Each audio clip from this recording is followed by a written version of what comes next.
ada dua hadis. Yang pertama hadis Umar bin Khattab.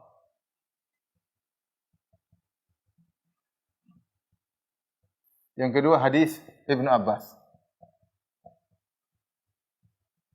Abbas radhiyallahu ta'ala anhuma. Ini permasalahan hadis ini dhaif. Dalam sanadnya ada perawi yang dhaif, sangat dhaif bahkan. Kemudian hadis Ibnu Abbas juga dhaif. Ya, dhaif.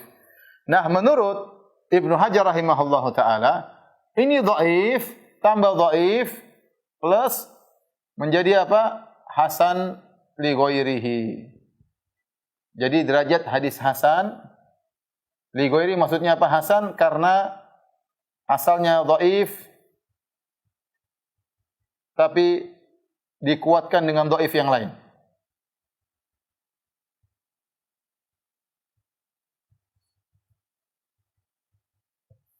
Oleh karenanya Ibnu Hajar memandang hadis ini adalah hadis yang hasan. Karena Ibnu Hajar menganggap hadis hasan, maka beliau berpendapat setelah berdoa mengusap wajah hukumnya sunnah. Hukumnya sunnah. Mengusap wajah setelah berdoa sebelum diturunkan mengusap wajah hukumnya sunnah. Maka dari sini timbul khilaf di kalangan para ulama, khilaf tentang hukumnya. Hal ini. Secara umum ada 3 pendapat ya.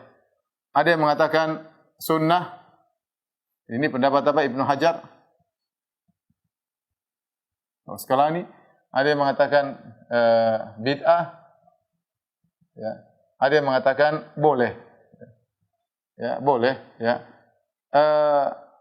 Yang mengatakan boleh atau bid'ah mereka memandang hadisnya dhaif. Hadisnya dhaif, tidak bisa dihasankan. Tidak bisa naik jadi derajat hasan. Kenapa? Karena hadis Ibnu Abbas setelah diperiksa ternyata dhaifnya dhaif jiddan. Sangat dhaif jiddan, yaitu sebagian mengatakan mungkar. Ya. Dan hadis mungkar atau dhaif jiddan tidak bisa mengangkat derajat hadis dhaif yang lain. Dalam kaidah hadis dhaif jiddan, mungkar tidak bisa mengangkat derajat dhaif yang lain menjadi hasan li ghairihi. Oleh karenanya secara ilmu hadis maka ini pendapat lebih kuat. Bahwasanya hadisnya dhaif.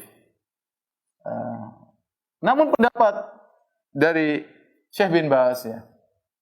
Syekh bin Baz kemudian juga Al-Utsaimin ya. Bahwasanya mereka mengatakan tidak boleh mengingkari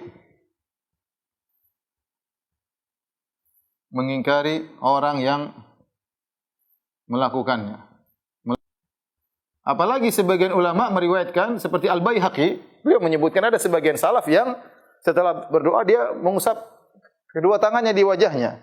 Bahkan diriwayatkan Imam Ahmad. Imam Ahmad ada 2 riwayat. Riwayat beliau mengatakan tidak perlu mengusap, di dalam riwayat beliau mengusap kedua tangannya kepada wajahnya. Maka ini perkara yang ringan. Ya, ternyata ada ulama juga ini dibangun di atas khilaf tentang menilai hadis tersebut.